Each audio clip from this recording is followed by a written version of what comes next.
एक शख्स अंदर आया, उनका नाम है अबू सुफियान बिन हारिस बिन अब्दुल मुत्तलिब, ये भी बनु हाशिम से हैं।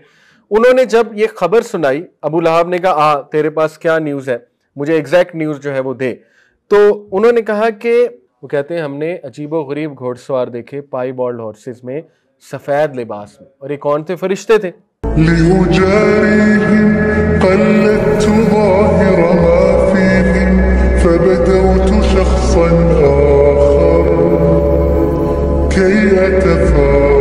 अबू राफी कहते हैं कि जैसे ही मैंने ये जुमला सुना, मैंने कहा कि वल्लाही वो फरिश्ते थे, मलाइका थे। जब अबू लहब ने मेरा सेंटेंस सुना तो खींच कर मुझे एक चपेट मारी, और वो बहुत स्ट्रांग था अबू लहब, और मैं चूंकि वीक था, तो अबू लहब ने जो है वो इतना मारा मुझे पंच करने लग गया, यहां तक कि उम्मुल फजल को इन्वॉल्व होना पड़ा, और उन्होंने एक पोल उठाया रूम में से और उसके हेड पे मारा, और उसको कहा कि ए जालिम, तू गरीब आदमी पे जुल्म कर रहा है, किस बात पे? यानी वो इतना बड़ा काफिर था कि उसको ये न्यूज़ हजम ही नहीं हुई कि कैसे हो सकता है, और उसने कहा कि मैं नहीं मानता कि फरिश्तों ने मदद की। अभी भी वो एरोगेंस दिखा रहा था। उसके बाद रवायात में आता है कि 7 रातों बाद उसकी डेथ हो जाती है इस वाक़े के चिकन पॉक्स, जो पॉक्स होता है, राइट, चिकन पॉक्स है, पॉक्स सिंपली। और अबू राफी कहते हैं कि इतनी बदतरीन मौत थी कि his sons left him for 2 or 3 nights unburied.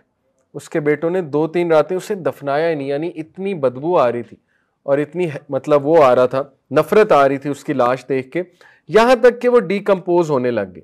उसके बाद कुरैश के एक बंदे ने कहा कि do you not feel shame that your father is decomposing in his home, go forth and I will come to you. उसके बाद ना उन्होंने वॉश किया उसकी बॉडी को, और they carried him and threw him from the top of Makkah to a walled place and then they threw rocks over him। यानी कितनी जलील जिल्लत और उससे रुसवाई से जाहिर है उसकी मौत हुई, अल्लाह माफ़ करे। तो ये उस बात का भी सबूत है। अल्लाह ने देखें तब्बत यदा अबी लहब व तब, उसमें ऐलान कर दिया था ना कि ये इस्लाम नहीं लाएगा, क्योंकि इसका तो ठिकाना जहन्नम है। और ये सूरह लहब के आई थिंक 10 साल तक वो जिंदा रहा अबू लहब, सूरह लहब रिवील होने के बाद। लेकिन उसके पास कभी उसके जहन में नहीं आया कि मैं यानी ड्रामा ही कर लूं इस्लाम कबूल करने का, just to prove the Quran wrong. लेकिन देख लें, एक बार उसने कोई झूठ बोल के भी इस्लाम ने कबूल किया, तो ये कुरान की हकानियत भी साबित होती है इससे। एनीवे, तो ये उसकी बहुत ही दर्दनाक जो है वो मौत।